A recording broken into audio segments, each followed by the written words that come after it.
A faint light comes on through the crack in the door. I hear a voice calling me, and suddenly, Sarah faced the most intense challenge of her life. In this story of infidelity, she tells how she managed to deal with this complicated situation and did not expect so many twists and turns to occur. I had the most exciting experience, and I believe many have gone through something similar. My name is Sarah, and I was in a stable relationship with my partner Michael of 28 years. Our relationship was always full of tenderness. He did everything for me whenever I wanted. With Michael, I enjoyed the pleasures that my needs demanded.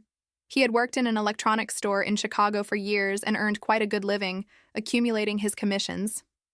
He easily earned 3 net salaries because in our region, in the interior of Illinois, the cost of living was adequate to survive. I also worked in a boutique and still work as a saleswoman today. Together, we lived on almost 5 salaries. Our rent was affordable. We paid $200 with condo fees included in the apartment. Our neighbors were extremely friendly, but there was one neighbor who caught my attention a little more. A young man who seemed to be younger and who took special care with his appearance. There was a distinct charm about him, something I only came to understand much later. One day in the hallway, I bumped into him just as I was coming down the stairs. Well-dressed and smelling incomparable, I held myself back from saying anything. After all, I would never do anything to cheat on my partner. He provided me with everything. There was no reason to succumb to such a temptation. So as not to seem rude, this neighbor greeted me in a melodious and elegant voice. "Good afternoon, neighbor. How are you? My name is Jake. I have rarely seen you with your husband. And of course, with all due respect, I did not ask your name around him, but I would like to meet you. If you need anything, you can count on me."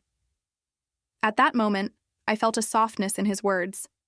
A man like that talking to me. I didn't hesitate and responded with all the courtesy in the world. "Nice to meet you, Jake. My name is Sarah. I'm a bit reserved, but I'm glad to know that you're a helpful person. The few times I've heard about you, you've been highly recommended, especially when you helped with activities when the building manager wasn't around." I responded a little shyly, but using a light tone like his. "Well, Sarah, if you need anything, you can contact me in the condominium group on WhatsApp. I'm leaving now for work and should be back much later.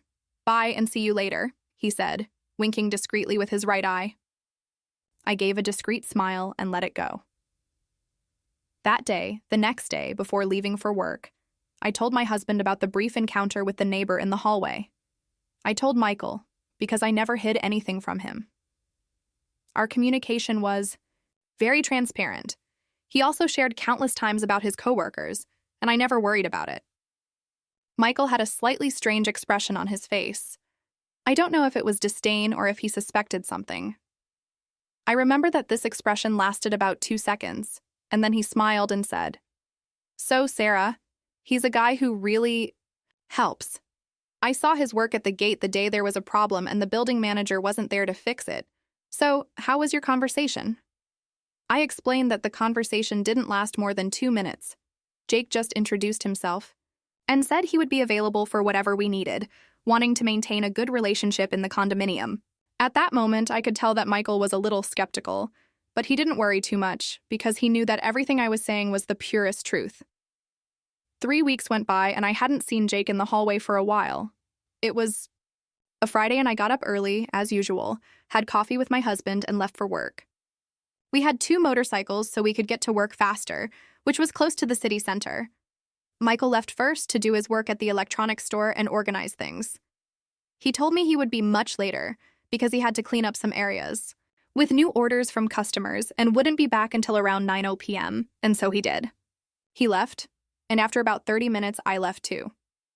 To my surprise, who did I see in the hallway? That's right, Jake. And this time, he was inspecting the handrail that needed painting. I tried to walk right past, just waving, but he was determined to greet me. "Hi, Sarah. I know you're late for work, but I'm going to be here all day today. Besides the handrail, I have to supervise other pending work in the building. Unfortunately, our building manager can't come to oversee those jobs," he said with a mischievous smile on his face. I awkwardly replied, "It's really complicated. If we don't take care of ourselves, who will, right?" Jake replied, but his tone made me wary of getting too close. That man intrigued me. Then he continued, I insist on this for everyone's well-being. Caring is a virtue I've cultivated since I was a child. At that moment, I wanted to prolong the conversation, but I held myself back to avoid falling for his persuasive talk. I said goodbye, reiterating that I was late, went downstairs, got on my motorcycle, and left. After a few hours of work, it was a Friday with little business at the boutique. My boss arrived and asked me to leave early and make up for it with more hours on Saturday. I thought about it, but agreed to help him. So, there I went at 4:30 in the afternoon. I sat on my motorcycle and left. As soon as I arrived at the building's gate, there was Jake, who smiled at me. But this time he was very busy, and I took the opportunity to go up. I got home and went straight to the bathroom, wanting to relax a little because I was tense.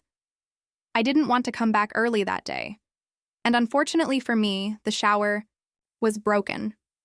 I didn't know what it was, I just knew I would need help, because there was no way I was going to take a shower in the cold. I tried calling 2 electricians without success. I was left without a shower and thinking, if I mentioned it in the group and Jake answered, it would be complicated for me. Imagine, my husband Michael had already made that expression at me that day. So I had the bright idea of going to ask for someone to contact me downstairs. When I got there, he greeted me with a smile, asking if I needed anything, because I seemed a little tense. And I said, Jake, I have a problem with my shower. Right when I wanted to rest on a Friday at 5:30 in the afternoon, it's hard to find help. Jake, smiling, said he would help me and see if he could fix it. If it was the resistor, he would change it himself. I was a little anxious, but I still accepted his help. When he got there, he noticed that the resistor needed to be replaced and said he would go down to get one. It took him almost 20 minutes, even though the construction warehouse was on the same street. He came back with that perfume, a resistor in his hand, and said, Sarah, sorry I took so long, but I had to go home. A guy from the warehouse spilled paint on me and I needed to take a shower urgently. Whether it was an excuse or not, I don't know, but he took the resistor and went to the bathroom to change it. At that moment, I watched him, realizing that he had an agile ability to do that. I don't know what came over me, but I noticed that there was something prominent at the bottom. It was his tool.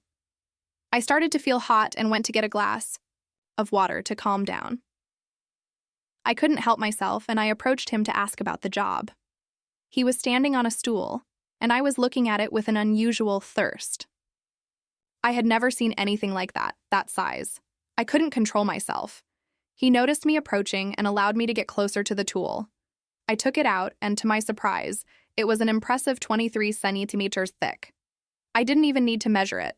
It wasn't possible to hold it with just one hand. I needed both hands, and right there I did my job and led him to the bedroom to finish that job in the semi-darkness. Jake was very pleased. His large tool was more than enough to fascinate me. When he decided to put it in the door, I asked him to do it carefully so that there would be no risk of it being too open. It lasted about 30 minutes, and suddenly I saw a light in the crack of the door. Wow, it was my husband calling me. I kept thinking, wow, he said he would be home at 9 p.m., now it's early. How am I going to get out of this? How were Jake and I going to explain this? Since everything was already compromised, I asked Jake to hide under the bed, and I would put on my nightwear and try to resolve the situation. And so I did. I opened the door, and there was my husband, saying that he had finished early and that his friend had helped him. To get Jake out of there, I had to make my husband take a shower. I started talking to him, saying that I had arrived early and called an electrician to fix the shower so that he wouldn't arrive and not have to take a shower. Amazingly, he lay down on the bed with a book in his hand, and I was thinking about how to get him out of there. If Jake moved an inch down there, he would find out everything. With much effort, Michael got up and went to check our bathroom. It took him a few minutes to turn on the shower and take a shower, and as soon as he closed the door, I went to get Jake to leave. He came out calmly with some clothes in his hand and quickly went downstairs. I thought I had succeeded until my husband came out and saw his shirt thrown on the floor. Sarah, what's this? These aren't my clothes, and they have a little paint on them, slightly damp. Was it an electrician or a painter who was here? He asked with a serious expression on his face. It was Jake's clothes, but I had to come up with something on the spot. Hey, to get the shower off, he turned off the faucet, but it turned out that the faucet broke when he turned it on and he needed to fix it too. He had to get a shirt out of his backpack to close it while he fixed it. I'll give it back to him tomorrow, I lied. Not really believing it, Michael immediately stopped the discussion and went to bed. Phew, I know I wasn't right, but it wasn't. The time to talk about what happened. Deep down, I think Michael already suspected something. I confess that I controlled myself and tried to do everything I could to make sure none of that had happened, but that tool had piqued my curiosity to use it on my door. He had placed it so efficiently that I had used it twice. After some time, I wanted to do it again, but I preferred to seek a separation dialogue with my husband, Michael. I remained faithful after that time. I would only talk to Jake in the hallway, and he would ask me to repeat it, saying that he wanted to live with me. So I made up my mind. I left home and lived a new life with Jake. Michael still sends me messages to this day. It's been a year since he found out that I've been living a secret life with Jake.